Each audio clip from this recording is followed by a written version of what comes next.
నమస్కారం, welcome to GK news 9. ఈ నెల 10వ తారీఖు నాడు ఎస్ఆర్ఆర్ గ్రౌండ్లో పటేల్ ప్రీమియర్ లీగ్ సీజన్ 2ను నిర్వహించడానికి పెద్ద ఎత్తున సన్నాహాలు చేస్తున్నాము. ఇప్పటికి పోయిన ఇయర్ దాదాపు 34 టీములు పోటీలో పాల్గొన్నాయి. ఈసారి మాకు 60 వరకు ఎంట్రీలు వివిధ కాన్స్టిట్యున్సీల నుంచి ఇప్పటి వరకు వచ్చాయి. ఇంకొక 5 వరకు పెరిగి వచ్చాయి. 5వ తారీఖు వరకు అది లాస్ట్ డేట్ ఉంది. ఎవరైనా కంపల్సరీ ఆసక్తి కల ఉన్న 11 మంది టీంతో కంపల్సరీ ఇప్పుడు ఏదైతే ఈ పోస్టర్లో ఉన్న వాట్సాప్ నెంబర్లకు కానీ మన ఏదైతే గూగుల్ ఫామ్స్కు వాళ్ళ 11 మందితో కూడిన డీటెయిల్స్ను మాకు పంపించినట్టయితే 5వ తారీఖు వరకు అది లాస్ట్ చివరి రోజు ఉంది. అప్పటి వరకు టీమ్స్ అన్నీ కూడా ఫైనల్ చేసి 10వ తారీఖు నాడు ఉదయం 8:30కి ఎస్ఆర్ఆర్ గ్రౌండ్లో ఈ కార్యక్రమాన్ని మొదలుపెట్టడం అవుతుంది. 12వ తారీఖు నాడు ఫైనల్ మ్యాచ్ ఉంటుంది. దానితో పాటుగా పోయిన ఇయర్ కూడా ఏదైతే ఉద్యోగ సంఘాలు మరియు లాయర్ సంఘాలు, మున్నూరు కాపు జర్నలిస్ట్ సంఘం నుంచి మరియు ఆర్ఎంపీ డాక్టర్స్ సంఘం నుంచి కూడా వాళ్ళు పాల్గొనడం జరిగింది. పోయినసారి లాయర్స్ టీము కరీంనగర్లో టీం కప్పును గెలుచుకోవడం జరిగింది. ఈసారి కూడా ఫ్రెండ్లీ మ్యాచ్ 12వ తారీఖు నాడు ఏదైతే వివిధ కుల సంఘాల నుంచి అయితే ఈసారి మేము హరిశంకర్ అన్న కోరేది ఉండిందంటే ఈసారి ఏదైతే కార్పొరేటర్లు కూడా మనం 22 మంది ఉన్నాం కాబట్టి వాళ్ళది కూడా ఒక టీమును చేస్తే బాగుంటుంది. ఎందుకంటే ఒకరికొకరికి ఇది పరిచయాలు ప్లస్ వాళ్ళలో ఐక్యమత్యం కోరుకోవడానికి ఆ క్రీడలు అనేది ఎంతో దోహదపడతాయి. కాబట్టి ఖచ్చితంగా హరిశంకర్ అన్న ఆధ్వర్యంలో ఈసారి ఒక కార్పొరేటర్ అంటే ఎలక్షన్ అంటే కార్పొరేటర్ గెలిచిన ఒక ప్రజాప్రతినిధుల టీంను కూడా తీసుకొస్తారని మేము ఆశిస్తున్నాం. ఖచ్చితంగా ఈ అవకాశాన్ని యువత అందరూ కూడా సద్వినియోగం చేసుకొని 5వ తారీఖు లోపు వాళ్ళ వివరాలు పంపించినట్టయితే వాళ్ళ ఎన్రోల్మెంట్ జరిగి వాళ్ళకు ఏ టీం బి టీమ్గా విభజించి వాళ్ళను ఆ షెడ్యూల్ అనేది వాళ్ళకి తెలియజేయడం జరుగుతుంది. కంపల్సరీ అందరూ కూడా ఈ వినియోగించుకోవాలి. కొంచెం పెద్దలను కూడా కనుక్కొని ఏదైనా పోయినసారి కూడా మంచి బహుమతులు ఇచ్చినాం. ఈసారి కూడా ఏదైనా ప్రైజ్ మనీ ఇవ్వడానికి కూడా మేము ప్రయత్నం చేస్తాం. కాబట్టి దీన్ని అందరూ వినియోగించుకోగలరు. మున్నూరు కాపు జర్నలిస్టుల ఫోరం మరియు మున్నూరు కాపు పటేల్ ఫోర్స్ ఆధ్వర్యంలో క్రికెట్ టోర్నమెంట్స్ పోయిన సంవత్సరం కూడా నిర్వహించడం జరిగింది కరీంనగర్లో. అప్పుడు దాదాపు 35 టీమ్స్ పాల్గొనడం జరిగింది. అప్పుడు కూడా జరిగిన 3 రోజుల టోర్నమెంట్స్లో జగిత్యాల మొదటి బహుమతి, కామారెడ్డి సెకండ్ బహుమతి పొందడం జరిగింది. అదేవిధంగా ఈ సంవత్సరం కూడా మరి ప్రతి కాన్స్టిట్యున్సీ నుంచి కూడా జిల్లా నుంచి వెళ్ళి కాన్స్టిట్యున్సీ నుంచి వెళ్ళి చాలామంది మున్నూరు కాపు యువత ఈ టోర్నమెంట్స్లో 3 రోజులు కూడా టోర్నమెంట్ జరుగుతాయి.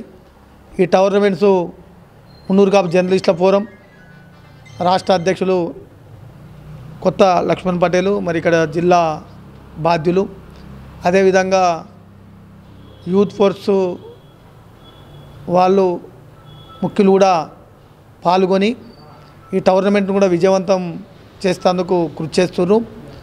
పెద్ద ఎత్తున టీములు వస్తున్నట్టు సమాచారం ఉంది.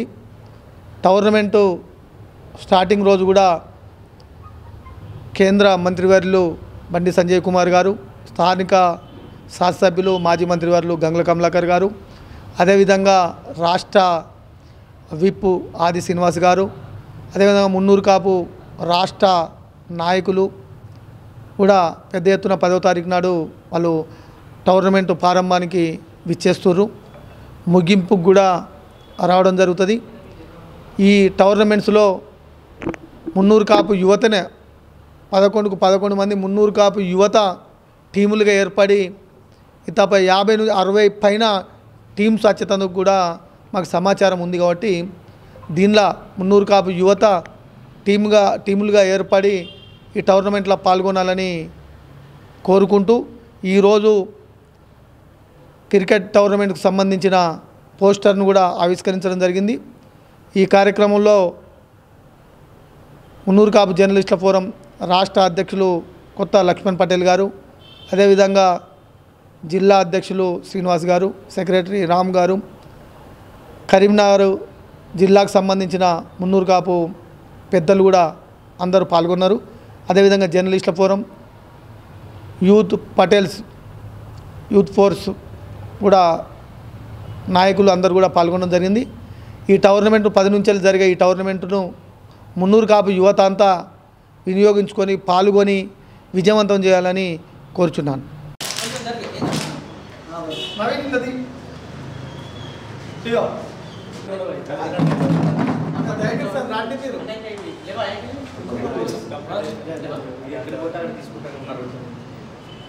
మున్నూరు కాపు మున్నూరు కాపు ఐక్యత మున్నూరు కాపు ఐక్యత జై మున్నూరు కాపు మున్నూరు కాపు ఐక్యత మున్నూరు కాపు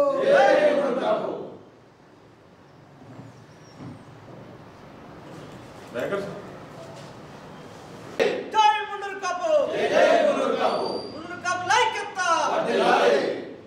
జై మున్నూరు కాపు మున్నూరు కాపు ఐక్యత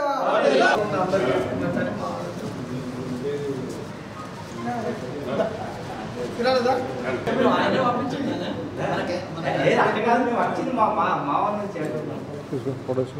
దర్శకన్నా ఇతరా ఫోటో తీసుకుంటాను ఫోటో తీసుకో కరీంనగర్ రిఫ్లెక్షన్ అయితే రాష్ట్రం అంతా రిఫ్లెక్షన్ అవుతుంది మొత్తం గౌరవ ఎవరో దోస్తు అడుగుతారు.